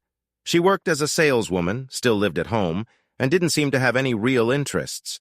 Jason, to whom the ability for social interaction was slowly returning, carried on a conversation as they sat down to a long and rather tedious dinner. He drove her home, and she invited him in for a drink, letting him know that her parents were away for the weekend. Her gorgeous cleavage and full hips made the invitation very tempting, but Jason couldn't bring himself to engage in any kind of relationship with such a weak girl, so he politely declined and went home, where he finished the evening with a bottle of baby oil in front of his computer. Girls 5 through 7 were cute, outgoing, fun, but otherwise unremarkable. He enjoyed meeting them, having good conversations, enjoying laughter, and easy intimacy. He made second, third, and even fourth dates, but never felt anything but pleasant satisfaction, and began to worry that the relationship he had with Penny would forever slip away from him. He began to think that he might have to find someone he could be comfortable with, or maybe just love, and that deep love like he had with Penny was just not meant to happen again. But that was before girl number 8 came along. Gail Ann Rawson was a 28-year-old University of Illinois graduate with a degree in marketing and a solid advertising job at a downtown department store. To most observers, she was, if not beautiful, at least pretty. Shoulder-length ash blonde hair framing a heart-shaped face, cool, lightly freckled skin, and a soft, comfortable body. She was also the only girl on the list that neither Jason nor Brian, for that matter, had ever met. Her brother worked with Brian, and when he heard about Jason, he called his sister over. Brian took one look at her picture and put her on the list. When Jason called, Gail was wary and a little reserved, even surprised that Jason had called her specifically. She vaguely remembered talking to her brother about Jason a few months ago, but now, faced with the reality of being asked out by a complete stranger, she'd chickened out and declined. And Jason, feeling somewhat relieved that he wouldn't have to try to impress a complete stranger, took it calmly. But a couple of days later, Gail called back and apologized for her refusal, explaining that she hadn't wanted to at first, and after talking to her brother again, she changed her mind about going on the date. They talked for a few minutes on the phone, joked about how blind dates can be uncomfortable, and made plans for a lunch date later in the week. They met at a small downtown cafe specializing in soups and salads. The conversation was awkward at first. Typical opening remarks, job and education descriptions, general information about family life, and idle comments about soup and bisque preferences. Gradually, the conversation became lighter, more casual, and spontaneous. They swapped stories, talked about interests, and laughed. When they finished eating and Jason held out his credit card, he looked at his watch and was amazed to see that he was 30 minutes late for his scheduled return to the office. He hastily paid and took Gail out to the sidewalk where he hailed a cab for her and then caught his own. Back in the office, he absent-mindedly went about his afternoon work, reflecting on his lunch with Gail. Following his plan to not seem needy or overly concerned about any of the girls he'd had a good time with, Jason decided to wait a couple days before contacting Gail again. After a few hours, he decided he wanted to invite her to a play that was coming to town in a couple weeks, and figured he'd better call her the next day so she'd have a chance to book the date. By late afternoon, he changed that plan and decided to call her later to invite her to dinner that weekend. He ended up calling before he even left work and invited her the next night. She said yes. They had dinner at an upscale steakhouse, planning to go to a movie, but time slipped away from them as they chatted throughout dinner and missed the start of the movie. They lingered at the table, devoured the shared dessert for over an hour, and continued to chat after the check was paid until the waiter began to gently hint, and then finally more forcefully suggested they move the conversation elsewhere if they were done eating, since the restaurant could use the table. Gail was shocked, but Jason only laughed, and instead of ending the evening, suggested they move their date to a nearby bar. They continued to talk about everything in the world, from clothing preferences to favorite sports teams to travel dreams. They talked seriously about important things and jokingly about humorous things, easily and with great interest, revealing any insignificant fact about themselves. At one day, the conversation turned to the excessive lifestyles of the rich and famous. Jason reasoned that money and fame likely exacerbated the problems associated with poor lifestyle choices and listed several famous people. When he mentioned Lindsay Lohan, Gail snorted and rolled her eyes and discussed, "God, Lindsay Lohan, how much I hate her." She said it, almost spitting the words out. Jason raised his eyebrows and shook his head, puzzled. "Why does she annoy you so much? I mean, I know she's out of control and beating herself up, but what makes her different from the rest of us?" Gail took a deep breath, bit her lip, and looked up at the ceiling before returning her gaze to Jason. "It's not that she's taking anything. In fact, I don't care about that at all. It's just that she was in a Disney movie that I just hate, and for some reason I can't help but blame it on her personally." "Wait, you hate her because she was in a movie you didn't like?" Gail squinted her eyes and wrinkled her nose, as if the conversation had taken a decidedly unpleasant turn. No, well, sort of. I mean, I really, really hated that movie. Jason tilted his head to the side, thinking about Gail for a moment. Seriously? You owe me a little explanation. How can a movie and a Disney movie at that be so bad? Gail let out her breath in a long, controlled sigh and leaned forward, resting her elbow on the table and resting her cheek on her hand. You're going to make me talk about it, aren't you? She smiled. Yes, he said with a half smile. Yeah, I guess so. Gail took another deep breath and exhaled slowly before speaking again. Okay, well, the movie is a remake. The Parent Trap. The original had Hayley Mills in it. Do you know the story? Yeah, sure, I think I do. Twin girls find out they're sisters and try to get their mom and dad to get back together, right? Well, yeah, and the horrible, horrible things they did to the girl who was going to marry their dad. Jason raised his eyebrows, and Gail leaned back in her chair, chewing on her lip as if contemplating what to say next. She shifted awkwardly in her chair and smiled embarrassedly at Jason. Everyone liked that movie because everyone wanted the parents to get back together, and no one liked the girl, that platinum blonde he was engaged to. So everything they did with her was supposed to be really funny, but here's the thing, I really, really relate to this girl. She just fell in love with a guy and tried to marry him. And these girls are playing all these horrible tricks on her to separate her from her father. I know the movie makes her look like a gold-digging bitch, but she was just Wait, so why do you care? You really don't know, do you? A look of undisguised surprise appeared on Gail's face, and Jason realized he'd missed something important about her past. He shrugged, shook his head, and smiled, calmly answering her question. No, I have no idea. Gail perched her lips and ran a hand through her hair, pausing to rub her scalp before continuing. I guess I thought you knew about my story. I figured Brian or my brother told you and that they were trying to set me up with a nice guy or something. Honestly, Gail, I have no idea what you're talking about. Well, at least you know about me being with Trevor, right? I've mentioned him a couple times. Have a night. Well, of course. Jason nodded his head. I got the impression that things were pretty serious between you two. Well, yeah, it was. Gail paused to clear her throat. Anyway, he was an older man. I think I've mentioned this before. He was in his late 40s, an architect, divorced, so we started dating. It was very serious. And we talked about marriage, but he had a daughter, Amy. She was 14 at the time, and she really had a thing for me. Why? She really wanted her parents to get back together. The divorce was hard on her, and I think she never got over the fact that the breakup was final. So when Trevor and I started having a serious relationship, I think she decided that if she was going to get in the way of our relationship, her mom and dad would still have a chance. And she threw a tantrum. Gail took a sip of her drink and shook her head, but a small, embarrassed smile continued to play on her lips. No, she did the Parent Trap thing. Lots of shenanigans. To make me look bad or bitchy? Pranks? Yeah. Jason looked at Gail expectantly. Oh, now you're going to make me tell you about the pranks, aren't you? Jason smiled openly, nodding his head, and Gail let out a short, snorting laugh and shook her head as if she couldn't believe what she was about to do. Okay, then buckle up. She took a deep breath and exhaled slowly before beginning her story. To the end, the first prank I know of happened the night I was going to meet his business associates.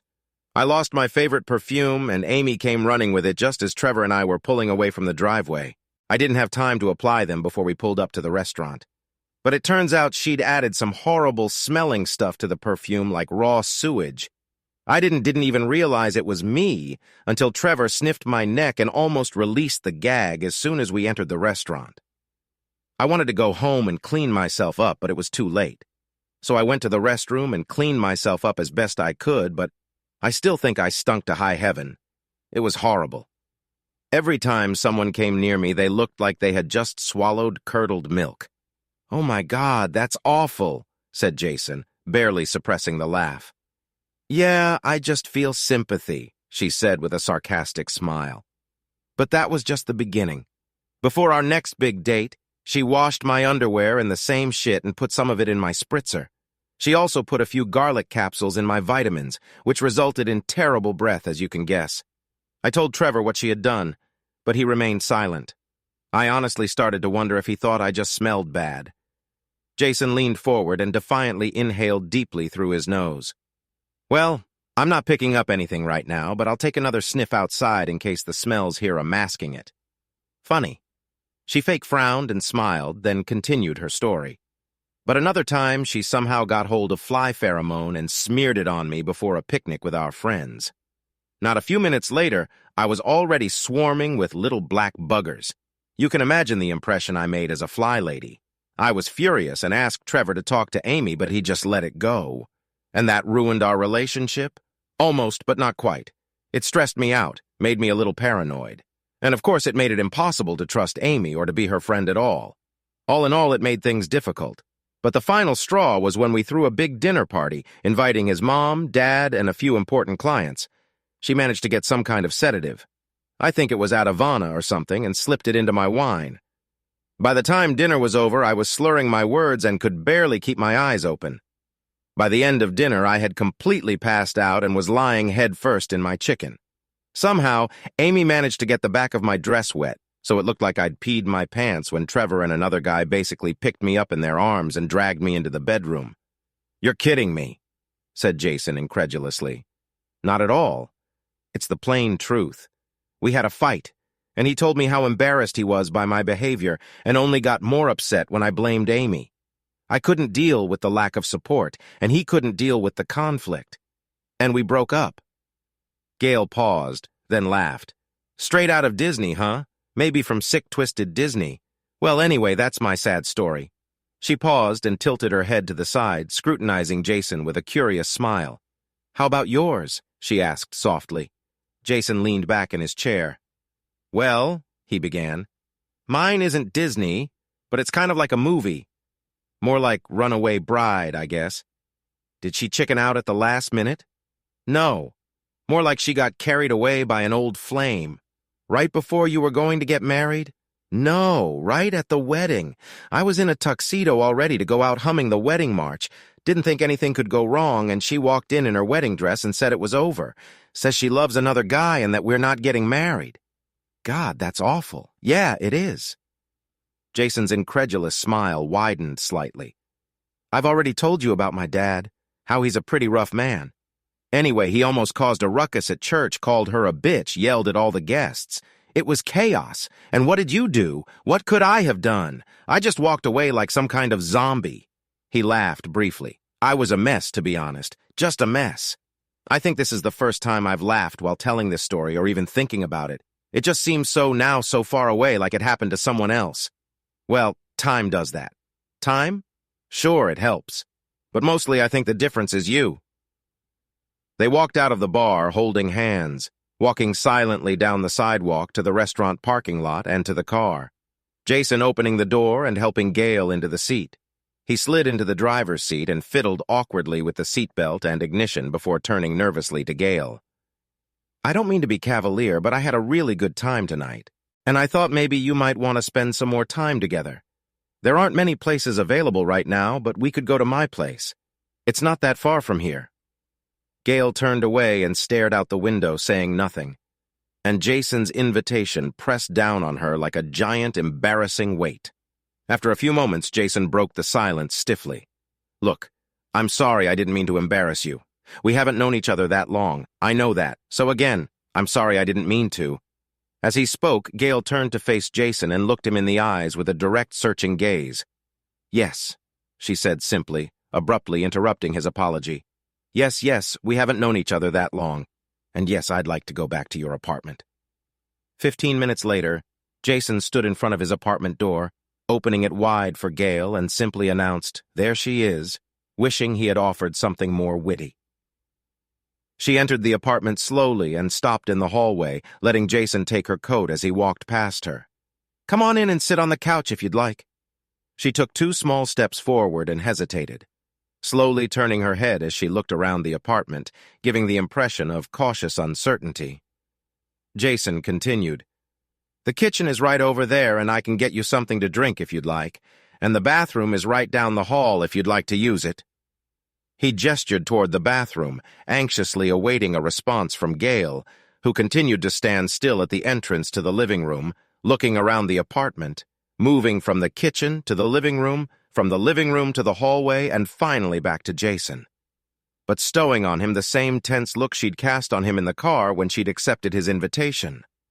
"Jason," she said in a quiet but clear voice, "just take me to the bedroom."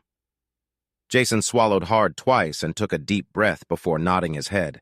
Sometime in the middle of the night, Jason woke up and realized that for the first time in years he wasn't alone in his bed. Opening his eyes, Jason discerned Gail's smiling face in the dim light of the hallway lamp. "Hi," she said simply. "Hi yourself, can't sleep?" "No, I just woke up a little while ago and I was just doing some thinking, pondering, thinking about what? Thinking about what's the matter. I'm not sure I should say. A girl shouldn't always give away her plans." "Plans? What plans?" "I'm going to make you mine." She said it as if she was stating an immutable fact, a truth that couldn't be resisted or denied. Jason froze in place, eyebrows raised in surprise, and Gail waited for his answer with an expression of cheerful anticipation. "You got off to a very good start," he finally said quietly, looking intently into her face. And indeed, a good start turned into a vigorous affair, a courtship that was nothing less than sensational. Everything from the places they went to eat, vacations to sex, and life itself seemed new and exciting. Their romance was so strong and intense that it extinguished all doubts and fears that could have hindered their relationship. And so they got engaged to be married as soon as possible to plan the wedding. Like everything else in their relationship, the plans and events leading up to the wedding went flawlessly, without worry or resentment. And all of Jason's worries and nervousness were relegated to the part of the mind that was reserved for the impossible. Everything seemed perfect, right up until the moment when Gail casually informed him that Trevor had contacted her and wanted to attend not only the wedding, but also some of the events leading up to it, and that she strongly encouraged him to come. Jason felt a lump stirring in his chest when she said that, but trying to appear reasonable and confident, took the information as casually as possible, hoping that Gail was just trying to be polite, to be the bigger woman and allow an ex who wanted to be a friend to attend an important event.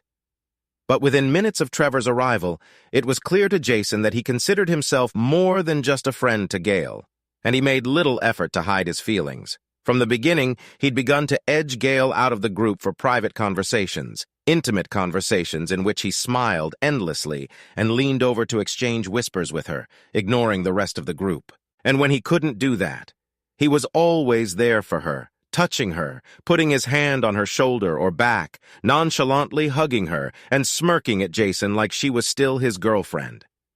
But the worst part was that although Gail tried to push him away from time to time, she never asked him to leave or back off, never read him the law of disorder that would put an end to his borderline behavior. And so, less than 10 months after their first meeting, Jason found himself at his second wedding rehearsal dinner with his second fiancée. And for the second time in his life, he experienced a sense of impending doom. Because now, at this dinner, things looked worse than he'd ever imagined. Across the table from him sat Trevor, a confident, handsome, tanned man with salt and pepper hair and a spotlight smile who was engaged in conversation with half a dozen very interested ladies, a paragon of charm and tact, the center of attraction for every eye in the room, especially Gail, who seemed unable to take her eyes off him for more than a few moments at a time. And with every sly look, with every sly smile, the lump Gail had planted in his chest grew until it became a sort of emotional cancer that darkened his mood and destroyed his composure. He haphazardly moved food from plate to plate, barely engaging in conversation with the guests, who seemed more aware of his discomfort than Gail. Finally, with a resigned sigh, he pushed his plate away and muttered softly to himself, placing his elbows on the table and massaging his temples with his knuckles. Gail finally turned her attention to him. "God, are you okay? You look a little sore." Jason looked at her with a blank, almost threatening stare, trying to decide what to say, then leaned over and hissed in her ear, the tone of his voice so angry and foreign it hit her like a fist. "Damn it, Gail! If you're going to take me down, why don't you just use a knife?" Gail's eyes widened in wild, frightened disbelief. What's wrong, Jason? What are you talking about?" Jason snorted with a mocking half-smile. "Come on, Gail. I've been here before. he said, nodding slightly in Trevor's direction. You basically invited your ex to our rehearsal without asking me. You suddenly have secrets. You're having private conversations, clearly arranging some sort of meeting or something. And now, at dinner, you can't take your eyes off him, smiling to yourself, probably about some personal fantasy, and you're nervous. I know how this ends. I've been here before. Maybe we should just move it over here, switch places? Would that make you feel better? Gail began shaking her head vigorously and leaned closer to Jason, obviously trying not to be overheard. Oh, no, Jason, you didn't. I didn't invite him. He kind of invited himself. He said he wanted to be there, that he wanted to see me, and I had something I wanted to do, and that's why I was secretive. I knew that you'd be mad. So I just didn't tell you. I angry about what?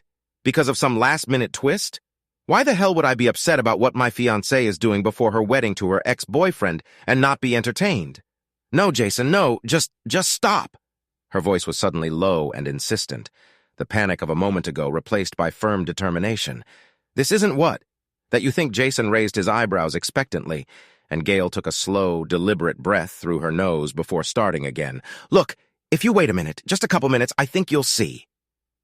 At this point, one of the women Trevor had been faunting over suddenly asked loudly, What? What's that on your teeth? That's some kind of juice. Without trying to understand what the woman was talking about, Gail smiled broadly at Jason and raised her eyebrows. Or maybe you won't have to wait at all.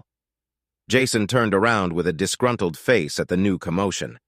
What he saw seemed so strange that for a moment he had trouble making sense of what was happening. Trevor was still smiling, still sitting elegantly. But now he was bringing his hand to his mouth with a puzzled and concerned look. His bright white teeth had somehow turned a disgusting dark blue color, as had his lips and a small drip mark on the right side of his chin. What the hell is that? Said Jason absent-mindedly, eyes wide. What? What did you do? We're not done yet, remarked Gail carelessly, turning to look. Not finished at all. Jason watched with frozen admiration as Trevor said something briefly to the women on either side of him, and then reached for his water glass, dipped a napkin in it, and wiped his mouth before taking a drink. As he drank, however, water began to drip uncontrollably from the glass onto his chin, and the blue dye that had not been completely removed spread further down his neck and onto his white shirt. Setting the glass down roughly, Trevor raised his eyebrows in an expression of growing despair, put on an insincere smile, and gave his shirt a cursory inspection before reaching for another glass that had appeared to his right. Dipping the napkin into the water again, he wiped the shirt for a few futile moments before touching the napkin to his lips and teeth, rubbing them discreetly. But a moment after he touched his lips with the napkin, his expression quickly changed from annoyed to puzzled, and then to mildly upset. To confirm his thoughts, Trevor picked up his glass and took a sip, whereupon his expression of frustration instantly turned to panic, and his face turned a deep red color, and his eyes seemed to pop out of his eye sockets. His appearance deteriorated further when he ran his hand mindlessly over his scalp, inadvertently turning his perfectly oiled hair into an ill-formed stack of black spikes. The final humiliation came when, in a desperate attempt to find relief, Trevor started to get up to run to the bathroom, but found that he was somehow stuck to the chair. Unable to free himself, he grabbed the nearest knife and began desperately sawing off the spot on his pants that was obviously glued to the seat, while the polite exclamations of his fellow diners grew more and more intense and turned into not quite polite laughter. Trevor finally stood up with a tearing sound and paused briefly before rushing into the restroom, wild hair, wild eyes, blue lips, and red face. In Jason's opinion, Trevor had gone from confidently hand-seam party leader to some kind of corporate clown in a matter of moments, well-dressed with a powerful circus act, an image that would be etched in the memory of Jason and all the guests present for years to come. "Oh my God, that's just really cruel!" "And incredibly funny," said Jason, turning to Penny, who was watching with a look of smug amusement. "Oh yes, it was," she replied with practiced nonchalance, especially the last part. "I didn't expect it."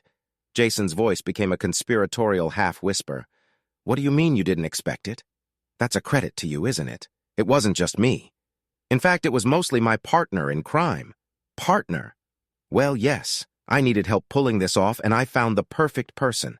A grown man with the heart of a 12-year-old boy. Gale nodded faintly toward the end of the table, where Jason spotted his father grinning like the Cheshire Cat. His smile grew even wider when he saw the couple looking at him, and he raised his wineglass in a toast. "Oh my God," said Jason, laughing. "What have I gotten myself into?" "I don't know," Gale replied, lowering her eyes and wrapping her arm around his. "What did you get yourself into?" "Heaven. Heaven, I guess." Penny parked the pickup under a shady tree, wiped the sweat from her forehead, and cursed the broken air conditioner before climbing out of the cab. She walked slowly up the dirt-concrete driveway and weed-strewn cracks to the duplex door, passing a tiny lawn with crisp brown grass and a perpetually broken sprinkler that stood as a monument to the futility of summertime. She unlocked the screen door and stepped through the open front door into the living room. The fan on the crate by the sofa was running at high speed, blowing air on her sleeping husband. She slammed the door shut on purpose, creating enough noise to make Kenny stir and open his eyes.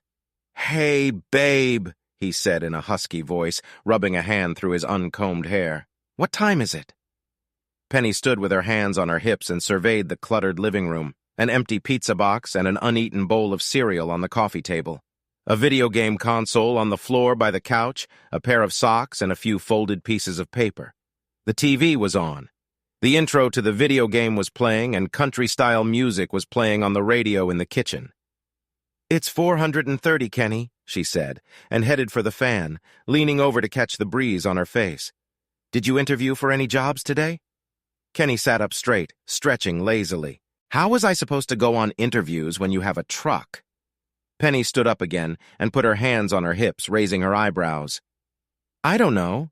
You could have looked online, filled out some forms, made some calls. It's been 7 months, and we're really at our financial limit. Have you done anything? Anything?" Kenny held his breath, letting out an intermittent hiss. "Yeah, I did something. I checked the net for available positions, but there was nothing but crap. Maybe if you work a shitty job for a while, it won't kill you. Maybe not being a nagging bitch won't kill you either." Penny's face darkened momentarily, and she covered her mouth with her hands, blinking her eyes rapidly. Kenny's facial expression softened, and he quickly stood up and walked over to Penny, put his arms around her, and whispered in her ear. "I'm sorry, Penny. I'm sorry. I didn't mean to do that. It's just, I don't want to settle for some chore that doesn't pay enough." He pulled away from her a little and looked into her eyes. "Just stick with me, babe. You know there's a new dealership opening up on the west side of town, and I'm eyeing a place there. We'll be fine. Just give me some space and time." Penny snorted and nodded. "Okay, Kenny. Okay. I'm just stressed out. My accounting job doesn't pay shit anymore, and we have no savings at all. We really need a second income." "I know, Pen. I know, and I'll get it soon. Don't worry, baby, don't worry." They gave each other a half smile, then walked to a small alcove between the kitchen and living room, where there was a desk with a computer and some filing cabinets. She sat down at the table, hovered her mouth to turn on the computer, shuffled through the papers, and pulled out a credit card to pay her bills. After a few minutes of punching in numbers, she pushed the papers aside and, arching her back, yawned deeply, then returned to the computer to check the history. With a sense of disappointment and satisfaction at the same time, she noted that the list of available jobs had one search result mixed in with sports pages and YouTube videos. She glanced over at her husband, who was pulling a slice of room-temperature pizza from a box on the coffee table. "Want some?" he asked, holding out a second drooping slice as an offering. She shook her head. No, thanks. I was planning on going out with the girls tonight, remember?" "Oh, yeah." He nodded and chewed. "Hey, don't spend too much money." He added after he swallowed. "I won't." She gave Kenny a warm half-smile, and he gave her a toothy grin and returned, before returning to the important task of devouring the pizza. She watched her husband for a minute and couldn't help but see him as a boy in a man's body, with his messy yellow hair, disheveled clothes, and enthusiasm for pizza. For a moment, she thought it was the same boy she'd met in junior high school over 20 years ago. Absent-mindedly, she reached for the wooden box on the shelf above the table and opened it, blindly pulling out a familiar opal pendant. She took the pendant in her hands and watched her husband for a moment, then leaned back in her chair, eyes closed, a dreamy, wistful expression on her face. But the smile disappeared when she heard swearing and slowly opened one eye to see Kenny struggling with the video game controller on the television. Wrinkling her nose in mild disgust, she frowned for a moment before biting her lip and looking at the box again. With a slow, hesitant, guilty movement, she brought her free hand to the box and carefully lifted a piece of felt-covered cardboard and pulled out a beautiful gold ring with a shining diamond. She held the ring in the palm of her hand, contemplating something, and then slipped it on her finger, secretly admiring it as it sparkled under the overhead light. Glancing around the living room, she returned to the computer and with a long, sentimental sigh began to run her fingers over the keyboard, quickly bringing up a series of images that were familiar to her. Pages and pages of material she had collected and saved over nearly a decade. Images pulled from social media, company announcements, and news articles.